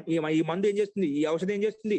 జరా మృత్యు బాధతే, దీనికి జరా ఉండదు, మృత్యు ఉండదు. అంటే దీనికి వృద్ధాప్యం ఉండదు, మృత్యు ఉండదు అన్నమాట. అంటే ఎల్లప్పుడూ నువ్వు యవనవస్థలే ఉంటావు. కాబట్టి ఈ భోగాన్ని అనుభవించి బాగాను. జరా మృత్యు, ఈ ఔషధం అటువంటిది, ఈ అమృతం లాంటిది. అమృతం అంటే దీనికి వృద్ధావస్థ అంటూ ఉండదు, మృత్యు అంటూ ఉండదు. జర అంటే జీర్ణావస్థ, మృత్యు బాధతే, మృత్యు ఉండదు, జరావస్థ ఉండదు, జీర్ణావస్థ ఉండదు, ఎల్లప్పుడూ యువావస్థలో ఉంటాం అన్నమాట. రసాయన విధం, ఈ రసాయనం తీసుకో. జరా మృత్యు బాధతే అంటే మృత్యును, జీర్ణావస్థను బాధించేస్తుంది. ఇంకా వైహాయసం ఇదం యానం, ఇది విమానంలో ఆకాశంలో తిరిగేటువంటి యానం. ఈ విమానం తీసుకోండి. వైహాయసం అంటే విమానంలో ఆకాశంలో విచరిస్తుంది, ద్యూలోకంలో విచరిస్తుంది, ఆకాశంలో మొత్తం సంపూర్ణంగా విహరిస్తుంది. వైహాయసం ఇదం యానం అమి కల్పద్రుమాహ, ఈ కల్పద్రుమాహ అని చెప్పి దీనికి చాలా మంది రకరకాల వ్యాఖ్యానిస్తుంటారు. అంటే అక్కడ కూడా మొత్తం ఐశ్వర్యం, అంటే అక్కడ అప్సరసులు కావచ్చు, ఇంకా విశిష్టమైనటువంటి సూర్య సంయమాత్, అక్కడ విశిష్టమైన యోగ్యత ఉంది కదా, అటువంటి వ్యక్తులు ఉంటారు, అటువంటి ఐశ్వర్య సంపన్నులు ఉంటారు. అట్లా అన్ని రకాల శక్తి సామర్థ్యంతో ఉన్నటువంటి దేవతలు అన్నమాట. ఆ కల్పద్రుమ అంటే వృక్షం లాంటి, కల్పద్రుమ విధంగా అయితే స్థానికులు ఉంటారో ఆ రకంగా పోల్చి చెప్పామట. అంటే అన్ని రకాల ఐశ్వర్యములు, ఎటువంటి భోగం కావాలంటే అటువంటి భోగాలు మొత్తం ఆ కల్పద్రుమలో కలుగుతాయి. అది వైహాయసం ఇదం యానం, ఇది ఆకాశం తిరిగే యానము. కల్పద్రుమ అంటే మొత్తం అన్ని రకాల ఐశ్వర్యాలు అక్కడ ఉన్నాయి, ఉపభోగాలు అక్కడ ఉన్నాయి. పుణ్య మందాకిని అంటే పుణ్యమైన మందాకిని స్థితి అక్కడ ఉంటుంది. అంటే అటువంటి స్త్రీలు ఉన్నారు, అటువంటి వ్యక్తులు ఉన్నారు అక్కడ. సిద్ధాహ మహర్షయ, సిద్ధ మహర్షులు కూడా ఉన్నది ఇక్కడ. ఉత్తమ అనుకూల అప్సరస, ఉత్తమైనటువంటి అనుకూలమైన అప్సరసులు ఉన్నారు. దివ్య శ్రోత్ర చక్షుషి, దివ్యమైన శ్రోత్రములు, దివ్యమైన చక్షుషు అంటే కళ్ళు. అంటే ఈ శ్రోత్రాలు అంటే శబ్దాలకు దివ్యమైన శక్తి వస్తుంది, ఆ కళ్ళకు కూడా దివ్యమైన శక్తి వస్తుంది అన్నమాట. దివ్య శ్రోత్ర చక్షుషి వజ్రోపమః కాయ, ఇంకా కళ్ళు చెవులే కాకుండా నీ శరీరం అంతా కూడా వజ్రం ఏ విధంగా కఠోరంగా ఉంటుంది, అటువంటి కాయ నీకు ఇది కలుగుతుంది ఇవి తీసుకుంటేనా అని అన్ని ఆలోచన. అంటే దేవతలంతా ఈ సిద్ధ పురుషుని, సిద్ధ యోగిని ఆ రకంగా ఆశలతోటి ప్రలోభనం చేస్తున్నమాట. ప్రలోభం అంటే ఆకర్షిస్తున్నమాట, అంటే విషయాలు ఆకర్షింపజేస్తున్నమాట. వజ్రోపమః కాయ, నీ శరీరం వజ్రం లాగా కఠోరంగా బలంగా తయారవుతుంది. ఇవన్నీ కూడా స్వగుణై సర్వం ఇదం ఉపార్జితం, ఇవన్నీ కూడా మేము ఊరికి ఇవ్వడం లేదు, నువ్వు నీ గుణాలతోటి నీ సంపాదించుకున్నావట. నువ్వు కష్టపడి ఇన్నాళ్ళు తపస్సు చేశావు కాబట్టి ఇవి నీ గుణాలతో సంపాదించుకుంటే ఇవన్నీ ఐశ్వర్యములు, కాబట్టి ఇవి మీకు సహజంగా ఇస్తున్నామని చెప్పి దేవతలంతా ఆకర్షించి ఐశ్వర్యంతా అతనికి ఇస్తున్నా, యోగికి పిలిచి ఆమంత్రించి ఇవన్నీ చూపిస్తున్నా, ఆలోచన చూపిస్తున్నామట. చెప్పాల్సిన అవసరం అవన్నీ ఆకర్షణయుక్తంగా పెట్టేసారన్నమాట. నిజంగా లోపల సంస్కారం ప్రబలంగా లేనప్పుడు వివేక జ్ఞానం దానికి ఆకర్షణ లోనే అయిపోతాడు అన్నమాట. అందుకే ముందే సాధన ఇలాంటి స్థితి కలుగుతుంది మనకు. ఆ యోగ్యత వచ్చినప్పుడు ఇటువంటి ఎన్నో ఆ సంసారంలో ఉండే ఐశ్వర్యం ముందు మనకు అన్ని ప్రలోభనంగా ఆశగా వచ్చేస్తాయి అన్నమాట. అందుకే ఇవన్నీ ఎలా వచ్చాయంట, ఊరికి ఇవ్వడం లేదు. ఇవన్నీ కూడా స్వగుణై సర్వం ఇదం ఉపార్జితం, నీ గుణాలతో తపస్సు చేసి అన్ని త్యాగం చేసి అవన్నీ సంపాదించుకున్నావు కాబట్టి స్వగుణై సర్వం ఇదం ఉపార్జితం. ఆయుష్మత ప్రతిపద్యత, ఈ ఆయుష్మత్ జీవన పర్యంతను అనుభవిస్తూ ఉండు. చెప్పాం కదా, మన దగ్గర ఔషధం ఉంది, రసాయన విధం, జరా మృత్యు బాధతే, దీంట్లో మృత్యు ఉండదు, జరా ఉండదు, వృద్ధావస్థ ఉండదు. ఆయుష్మత ఉన్నన్నాళ్ళు నీకు ఎంతవరకు కావాలో అంతవరకు అనుభవిస్తూ ఉండు. ఇవన్నీ రమణీయ కన్యా ఉంది, కమనీయ భోగాలు ఉన్నాయి, ఇవన్నీ ఏవైతే ఉన్నాయి, కల్పద్రుమ ఉంది, విమానయానాలు తిరగచ్చు, అంటే రకరకాల ఐశ్వర్యాలు ఏవైతే ఉన్నాయో అవన్నీ కూడా నీకు ఆయుష్మత ప్రతిపద్యత. నీ జీవనం నీకు ఎంతకాలం కావాలంటే అంతవరకు ఆయుష్మత, ఎంత కావాలన్నా ఆయు అంతవరకు తీసుకొని నువ్వు పూర్తిగా అనుభవించు. ఆయుష్మత ప్రతిపద్యత. ఎందుకు? ఇదం అక్షయం అజరం అమర స్థానం దేవానం ప్రియం. ఇదంతా కూడా దేవతలకు ప్రియమైనటువంటివి. ఇవన్నీ కూడా ఇవి అజయంగా ఉంటాయి, అమరంగా ఉంటాయి. ఇవన్నీ కూడా ఇవన్నీ ఐశ్వర్యాలు ఏవైతే చెప్పామో ఇవి ఎల్లప్పుడూ నీకు దేవలోకంలో ఎల్లప్పుడూ ఉంటాయి. నీకు అజయ అమర స్థానంగా ఉంటాయి. నువ్వు ఎక్కడికి పోవాల్సిన అవసరం లేదు. ఇంత ఐశ్వర్యం పెట్టుకు ఎందుకు ముక్తి కోసం వెళ్తున్నావు? ముందు ఇక్కడనే అవన్నీ అనుభవించు అని ఈ రకంగా ప్రలోభనలు ఇక్కడ అతనికి ఆ సమక్షం ఉపస్థితం అవుతాయి ఆ యోగికి. కాబట్టి ప్రతిపద్యతం ఇదం అక్షయం, ఇది ఎప్పుడు క్షయించడం. అంటే ఇవన్నీ ఐశ్వర్యం ఇప్పుడు మన సంసారంలోనే క్షణకాలం క్షయించిపోతాయి. అది ఏదైనా ఐశ్వర్యం కావచ్చు, మనం ఏవైనా అనుభవించవచ్చు. అది మనకు సంసారంలో ఏవైతే సుఖాలు అనుకుంటున్నామో అవన్నీ క్షయించిపోతాయి. కానీ అక్కడ దేవలోకంలో దేవతలకు ప్రేమైనటువంటి ఈ లోకంలో అవన్నీ జీర్ణశీర్ణం కావు, క్షయించవు, నష్టం కావు, ఎల్లప్పుడూ ఉంటాయన్నమాట. అందుకే ఇదం అక్షయం అజరం, ఎప్పుడు జీర్ణావస్థ కూడా పొందవు అనమాట, ఎల్లప్పుడూ స్థిరంగా ఉంటాయి. అమరస్థానం అంటే అమరస్థానాన్ని పొందుతాయి.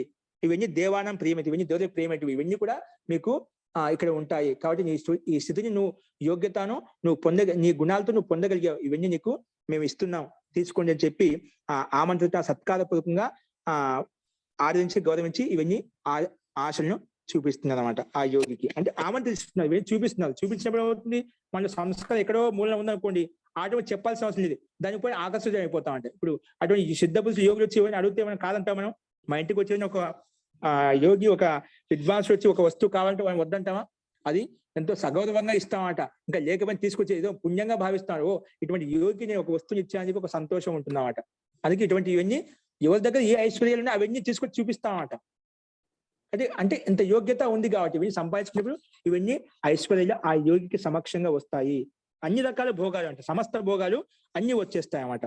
ఏదో బలపూర్వకం తీసుకోలేవు, ఆ సొంతంగా ఆ గుణాలు సంపాదించుకుని ధర్మపూర్వకం సంపాదించుకున్నాడు, స్వేచ్ఛగా అనుభవించవచ్చు. దీంట్లో పాప పుణ్యాలు ఉండవు. మళ్ళీ ఇక్కడ అంటే పుణ్యం ఉంటుంది, పుణ్యం ఖర్చు అవుతుంటుంది, అది వేరే విషయము. సో అన్ని సుఖాలు అనుభవిస్తాడు అన్నమాట ధర్మపూర్వకంగా, ఆనందాన్ని పొందగలుగుతాడు. ఎందుకు?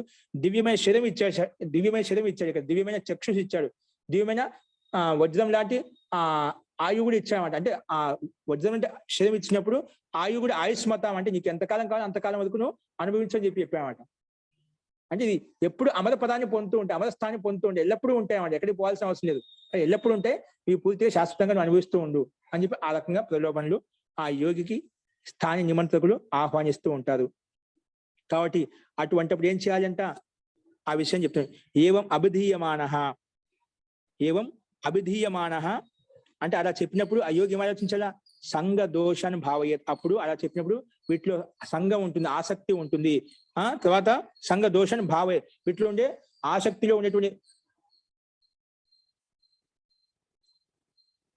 అంటే వీటిలో అన్నిటిని అనుభవించినప్పుడు ఆ సంగతి వల్ల సాంసారిక బంధాలు కలుగుతాయని చెప్పి వాటిని ఆ ఆసక్తిని నువ్వు భావన చేయి. దీనివల్ల దోష భావన చేయి. సంఘ దోష భావయ్యేది. ఈ సంగతి వలన దోషాలు, వీటి వల్ల ఎటువంటి దోషాలు కొత్త మన సంసారంలో బంధంలో ఎక్కపోతాను అనే భావన, విపరీత భావనతో ఆలోచించు అని చెప్పి వాటిని విపరీతంగా ఆలోచించని చెప్పి భావన చేసుకో. ప్రతిపక్ష భావన చెప్పాం కదా, ఏమి విషయాల పట్ల ఆకర్షణ కలిగినప్పుడు ఏం చేయాలి? మనం ప్రతిపక్ష భావన చేసుకోవాలని చెప్పి సమాధి పాలన చెప్పుకున్నామట. ఏదైనా ఒక విషయం పట్ల ఆకర్షణ కలుగుతుందంటే దానివల్ల లాభ నష్టాన్ని ఆలోచించాలి, దాన్ని విపరీతంగా ఆలోచించాలన్నమాట. అలా ఆలోచించినప్పుడు దాని పట్ల విరక్తి కలుగుతుంది. ఇక్కడ నువ్వు ఇవన్నీ ఐశ్వర్యాలు చూపిస్తాయి, ఇవన్నీ నీ సంసారాన్ని ఇరికిచ్చేస్తాయి, మోక్షానందాన్ని ఇవ్వవు. ఇవన్నీ కూడా మోక్ష సుఖ ఆనందంలో పోల్చుకుని చూసుకుని ఇవన్నీ ఆనందమే కాదు. అలాగా నువ్వు మోక్ష సుఖం లక్ష్యాన్ని పెట్టుకుని దాన్ని ఆలోచించు. దీంట్లో దోషాలను భావించు. అది సంఘ దోషాన్ని సంఘంలో ఈ సంగతి ఏంటి వల్ల దోషాలను భావించు అంటే ఆలోచించు. ఏ రకంగా ఆలోచించాలంటే ఘోరేసు సంసార అంగారేసు పశ్యమానేన మయ జనన మరణ అంధకారే విపరివర్తమానేన కథంచిత్ ఆసాదితః క్లేశ తిమిర అవినాశి యోగ ప్రదీప. ఈ సంసారంలో అంగారంతో అంటే బాగా మండుతున్నటువంటి ఘోరేసు సంసార అంగారేసు అంటే సంసారంగా మండుతున్నటువంటి సంసారంలో అంటే అగ్ని మండుతున్న ఏ విధంగా ఉంటుంది అంగారాలు అంటే దాంట్లో బొగ్గులు ఎలా మండుతుంటాయి అలాగా ఘోరేశు అంటే భయంకరమైన సంసార అంగారేసు మండుతున్నటువంటి ఈ సంసార ఘోర అంగారేసు పశ్చిమాన అంటే ఇక్కడ ఉన్నటువంటి స్థితిలో క్లేశకరమైన దుఃఖాల్లో మనం ఉంటూ కూడా మయా జనన మరణ అంధకారే నాదురా జననము మరణం అంటే మృత్యు మళ్ళా జననము మృత్యు జననం ఇవన్నీ ఉత్పన్నం అవుతూ ఉన్నాయన్నమాట. అటువంటి అంధకారంలో ఘోర అంధకారంలో ఉత్పన్నమై ఆ స్థితిలోంచి ఉంటూ బయటకు వచ్చేస్తున్నామట. జైన మరణ అంధకార విపరివర్తమానేన కథంచిత్ ఆశాయిత. ఇటువంటి ఘోర అంధకారంలో సంసారం నుంచి నేను ఏదో ఒక రకంగా కథంచిత్ అంటే ఏదో ఒక రకంగా బయటపడ్డాను. ఇప్పుడే బయటపడి క్లేశ తిమిర అవినాశి యోగ ప్రదీప అంటే క్లేశాలను అంధకారాన్ని తొలగించుకొని యోగ ప్రదీపం అంటే యోగ ప్రకాశం ఇప్పుడే కలిగింది నాకు. మొత్తానికి ఒక మాటలో ఈ సంసారంలో దుఃఖం నుంచి విముక్తుడైపోయి ఇప్పుడే యోగ ప్రకాశం నాకు కలిగింది. అటువంటి స్థితిలో తస్యచ ఏతే తృష్ణ యోనయో విషయ అవయవాహ ప్రతిపక్షాః. తృష్ణ యోనయో విషయ అవయవాహ ప్రతిపక్షాః. కాబట్టి ఇవన్నీ కూడా ఈ యోగ దీప్తి యోగ ప్రకాశానికి తస్య ఏతే ఇవన్నీ కూడా మనం పైన చెప్పిన విధానం ఏవైతే ఆకర్షణలు ఏవైతే ఉన్నాయో అవన్నీ కూడా ప్రతిపక్ష అవి విరోధిగా ఉంటాయి. ఎందుకంటే విషయ విషయాలకు అవయవాలు ఇవన్నీ కూడా అంటే విషయ వాసనలకు అవయవాలు అంటే అవి దోషాన్ని ఇస్తాయి అంటే ముక్తిని మోక్షాన్ని ఇవ్వవు, దోషంతో యుక్తమై ఉన్నాయి. అందుకే దోష అవయవాహ ప్రతిపక్ష ఇవన్నీ కూడా తృష్ణతో ఆసక్తితో కోరికతో యుక్తమైనటువంటి దోషావయవాలు ఈ ప్రతిపక్ష ఇవన్నీ కూడా ఆ యోగ ప్రదీపానికి యోగ ప్రకాశానికి ప్రకృష్టమైన జ్ఞానానికి విరోధమైనటువంటివి అని భావించాలంట. ఈ రకంగా భావించాలని చెప్తున్నాడు.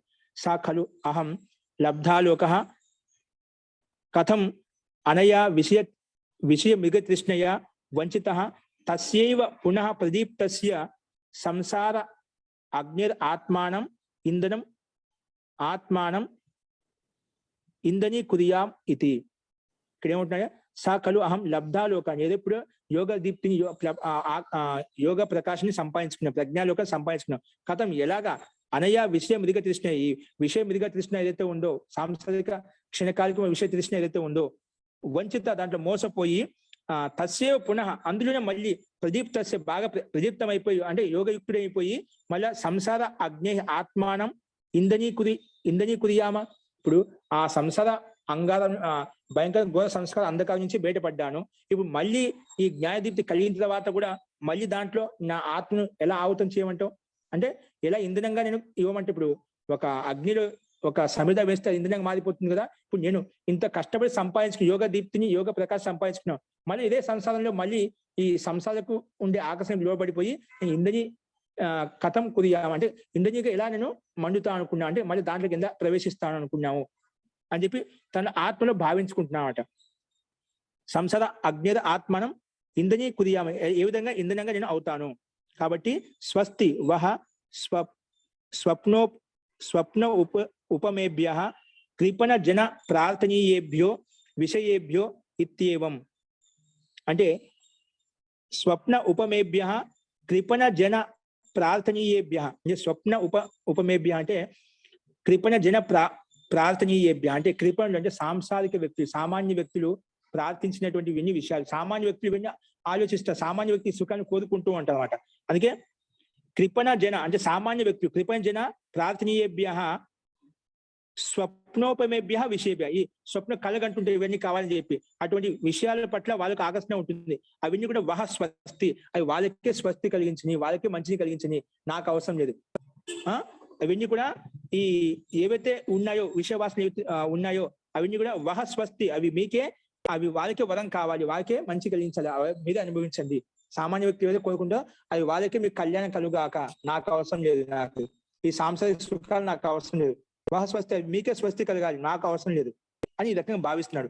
ఈ రకంగా నిశ్చితం మతి సమాధిం భావయేత్. ఈ రకంగా నిశ్చిత మతితోటి సమాధిం భావయేత్ సమాధిని భావించాలి, సమాధి భావన చేయాలి నిశ్చిత మతితోటి.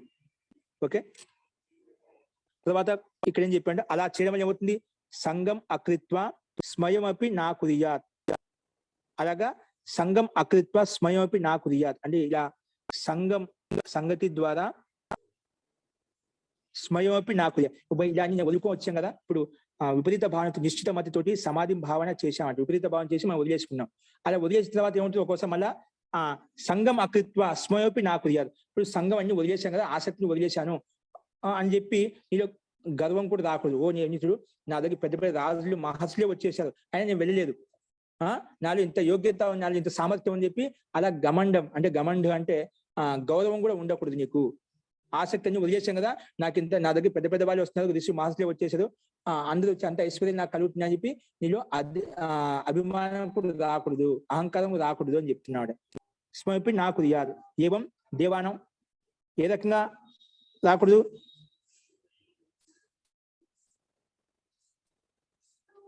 సంఘం అకృత్వ స్మయోపి నా కురియాత్ ఏవం అహం దేవానం అపి ప్రార్థనీయ ఇది. ఎందుకు, ఏ రకంగా నేను దేవత ద్వారా నేను ప్రార్థనకి యోగ్యుడు అయిపోయాను, అలాగా నువ్వు అభిమానం చేయొద్దు. స్మయాత్ అయం సుస్థితం మన్యతయా వృత్తిన కేశేషు గృహీతం ఇవ ఆత్మానం నా భావయిష్యతి.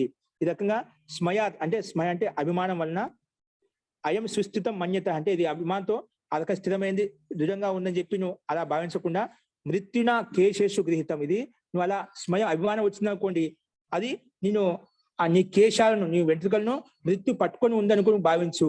అంటే నువ్వు ఎప్పుడైనా ఇలా అభిమానం వచ్చిందనుకోండి, నీలో అన్ని కేశాలు వచ్చేస్తాడ, అది మృత్యు నిన్ను కేశాలను పట్టుకొని ఉందని భావించు. అలా పట్టుకున్నప్పుడు నీకు ఇటువంటివి అభిమానం రాదు. స్మయాత్ అయం సుస్థిత అభిమానం వలన, సుస్థితం మన్యతయ అంటే స్థిరంగా ఇది భావిస్తూ, మృత్యునా కేశేషు గృహీతం ఇవ ఆత్మానం నా భావిష్యతి. అలాగా మృత్యు నా వెంట ఉంది, ఇలా సంసారానికి విషయాలకు ఆకర్షణ లోన్ అయిపోయినా నాకు మృత్యు కలుగుతుంది, కాబట్టి మృత్యు గ్రాసుని అయిపోతాను అని అలాంటి భావన చేసినప్పుడు ఇటువంటి స్థితి మనకు కలగదు. నా భావిష్యతి అని చెప్పి. తథాచస్య ఛిద్రాంతరాపేక్షి నిత్యం యత్నోపచర్య ప్రమాదో లబ్ధ వివర క్లేశాన్ ఉత్తం భవిష్యతి.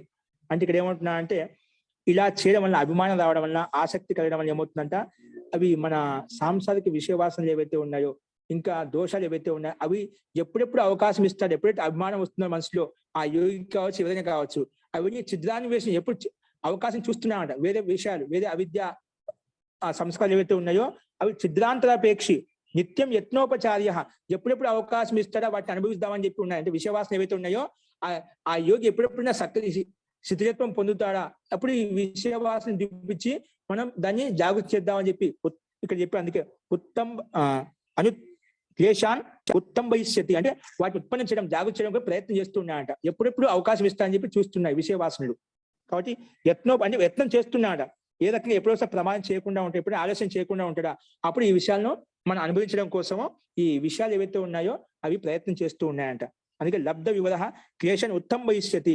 ఆ లబ్ధ వివరం అంటే అదేనా ఛిద్రాన్వేషణ చూసి వాటిని ఉత్పన్నం చేయడానికి సక్రియంగా ఉన్నాయి. కాబట్టి అలా స్థితి కలుగుతుంది. అభిమానం వచ్చినప్పుడు, ఆసక్తి కలిగినప్పుడు, అంటే అధోపతనానికి దారి తీస్తుంది. కాబట్టి తతః పునః అనిష్ట ప్రసంగ, దానివల్ల ఏమవుతుంది, అనిష్ట ప్రసంగం వస్తుంది. ఏవం అస్య సంగస్మయ అకుర్వతో భావితో అర్థో దృఢి భవిష్యతి. ఈ రకంగా సంగస్మయాన్ని అకుర్వత అంటే సంఘం ఆసక్తి, స్మయం అంటే అభిమానం చేయకుండా, అకుర్వతో భావితో అర్థ, ఆ విధంగా అలా భావించడం అవుతుంది. దృఢి భవిష్యతి, ఇలా ఆసక్తి అభిమానం లేకుండా ఇదంతా అభ్యాసం చేయడం వల్ల ఏమవుతుంది, దృఢి భవిష్యత్తు, ఆయన యొక్క మోక్షమే దృఢంగా ప్రబలంగా అవుతుంది. కాబట్టి ఈ రకంగా భావనీయశ్చ అర్థో అభిముఖీ భవిష్యతి. అత భావనీయశ్చ అర్థో అభిముఖీ భవిష్యతి. ఈ రకంగా చేసినప్పుడు సంగస్మయ అకుర్వతో భావితో అర్థ దృఢి భవిష్యతి. అంటే నువ్వు ఏదైతే సంపాదించావో, ఇప్పుడు నా దాకా యోగులు చెప్పాను కదా, ఇంతవరకు ఏదైతే సంపాదించావు, ఐశ్వర్యం సంపాదించావో అవి దృఢంగా అవుతాయి. ఇంకా భావనీయశ్చ అర్థం, ఇంకా ఏదో ఇంకా సంపాదించుకోవాలో, ముక్తి మార్గానికి, మోక్ష మార్గం ఇంత ఏదైతే జ్ఞానం అవశిష్టంగా ఉందో అదంతా నీకు అభిముఖంగా వస్తుంది. ఇంతవరకు ఏది సంపాదించావు అది దృఢంగా అయిపోతుంది. ఇంకా చేయవలసింది ఏదైనా ఉంటేనా, అది మోక్షానికి ఇంకేమైనా అవశిష్టం ఉంటే, క్లేశాలు ఏమైనా ఉంటే, దగ్ధపించాల్సింది ఏమైనా ఉంటే అవి నీకు అభిముఖంగా వస్తాయి. అవి ముందు సంపాదించినంత కూడా ఐశ్వర్యవంతుడా స్థిరంగా ఉంటుంది అని చెప్పి ఇక్కడ ఈ సూత్రం ద్వారా మనం చెప్పుకున్నామండి. భావనీయష్టాలతో అభిముఖీ భవిష్యత్తు. భావనీయం అంటే ఇంకా సంస్కారాలు ఏవైతే ఉన్నాయో, ఇంకా దాన్ని దగ్ధమే చేయాల్సినవి ఏవైతే ఉన్నాయో అవి అభిముఖంగా వస్తాయి. వాటిని అభిముఖంగా రావడం వల్ల వాటిని దగ్ధమించేసి వాటిని నష్టం చేస్తాము. కాబట్టి ఈ రకంగా ఈ 51 సూత్రంలో అక్కడ ఉండే స్థానికులు ఇటువంటి ఐశ్వర్యం సిద్ధి కలిగినప్పుడు స్థానికులు వచ్చేసి వాళ్ళకు ప్రలోభన చూపించి రకరకాల ఐశ్వర్యం చూపిస్తారు. కాబట్టి అటువంటి వ్యక్తులు వచ్చినప్పుడు మనం వాటిలో దోషాలను భావించి మనం ప్రతిపక్ష భావనతో వాటిని వదిలేయాలి. వదిలేసిన తర్వాత కూడా మనం వాటి పట్ల నేను ఇటువంటి ఐశ్వర్యాన్ని వదిలేశాను అని అభిమానం చేయకూడదు. నాకు ఇటువంటి నా దగ్గర పెద్ద పెద్దలే వస్తున్నారు, రాజులు వస్తున్నారు, దిశి మహర్షులు కూడా నా దగ్గరికి వచ్చేస్తున్నారు, దేవతలంతా నన్ను ఆకర్షిస్తున్నా, అంతే అంత ఇదిగా అయిపోయాను, అంత యోగ్యత నాలో సామర్థ్యం ఉందని చెప్పి ఒకసారి తెలియకుండా అభిమానం వచ్చేస్తుంది. ఆ అభిమానం కూడా చేయకూడదు. అభిమానం చేసావా నిన్ను ఆ మృత్యు అనేది నీ వెంట్రుకలు పట్టుకొని తీసుకెళ్ళడానికని అలా భావించు. అలా భావించి ఇటువంటి నీకు ఇబ్బంది కలవు. లేదా నువ్వు అలా భావించావా నీవు ఏమవుతుందంటే అవి దోషాలు కూడా ఎప్పుడెప్పుడు అవకాశం ఇస్తే ఎప్పుడెప్పుడు ప్రమాదం చేస్తాను చూస్తూ ఉంటాయన్నమాట. ఆలస్యం వచ్చి అయిపోయి ప్రమాదం వచ్చినప్పుడు ఒకసారి అలర్ట్గా లేవనుకోండి, ఖచ్చితంగా ఏదో ఒక విషయ వాసన వచ్చేసి మనకు ఆలంబనీభూతంగా వస్తుంది. అప్పుడు నిన్ను విస్మయ మాయ చేస్తున్నామట. ఇవన్నీ సంసారం అంటే ఒక మాయ. ఈ మాయ ద్వారా మనం మళ్ళా మనలో ఉండే అనాది సంస్కారం ఎక్కడో జాగృతం చేస్తున్నామట. ఎక్కడ ఒక క్షణం నిలబడ్డామంటే అయిపోయా అవి ఎప్పుడెప్పుడు చూస్తున్నాయన్నమాట. మళ్ళీ అవి విషయాలు ఉత్తాంబయిస్తాయి, అంటే మళ్ళీ ఉత్పన్నం చేస్తాయి. లోపల ఉండే అనాది సంస్కారం ఉత్పన్నం చేసి మళ్ళా సాంసారిక విషయాల పట్ల ఆకర్షణ పొందడానికి ప్రయత్నం చేస్తాయి, ఉపయత్నం చేస్తాయన్నమాట. కాబట్టి అటువంటి స్థితి కలుగుతుంది. కాబట్టి మనం సక్రియంగా జాగరూకంగా ఉండి మనం మన లక్ష్యం వైపు వెళ్తూ ఉండాలి. కాబట్టి లేదా చేయలేదనుకుని పునః అనిష్ట ప్రసంగ దోషం వచ్చేస్తుంది. మళ్ళా సంసార బాగా మండుతున్నట్టు సంసార సాగరంలోకి మళ్ళీ వచ్చి ఇక్కడ పడతాము. కాబట్టి అలాంటి అనిష్ట ప్రసంగం నుంచి తప్పుకోవాలి అంటే మనం ఈ సంఘ స్మయ ఆకరణం చేయాలి. సంగతి అంటే ఆసక్తి మీద ఆసక్తియుక్తం కాకూడదు, అభిమానం కూడా ఉండకూడదు. ఇవి రెండు నశింపజేసుకున్నామంటే మనకు మోక్షం కలుగుతుంది అని చెప్పి ఈ సూత్రం ద్వారా మనం చెప్పుకున్నాము. అస్తు అండి. ఇందులో ఏదైనా సందేహం ఉంటే మళ్ళీ చూద్దామండి. ఇది ఏదో ఎక్కువ చెప్పేశాను ఈరోజు. అస్తు. మంత్రపాఠ.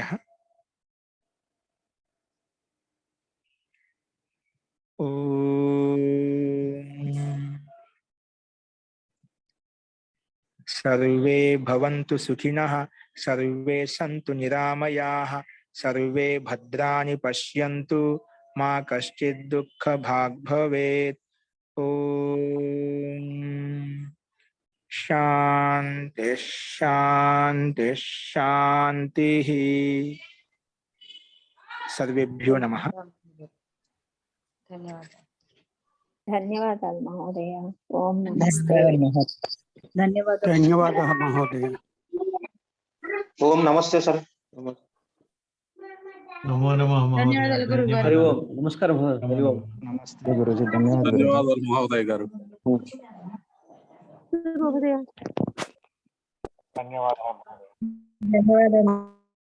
ధన్యవాదాలు మహోదయ. సర్వేభ్యో నమః. ఇందులో ఏమైనా సందేహాలు మనం రేపు చూద్దామండి. రేపంటే సోమవారం చూద్దామండి. ఒకసారి చూసుకోండి, మీరు ఏమైనా చదువుకోండి. ఒకసారి మీలో ఇంకా ప్రశ్నలు కలుగుతాయి, దాని మీద మన సోమవారం చర్చ చేద్దామండి. అస్తు. సర్వేభ్యో నమః.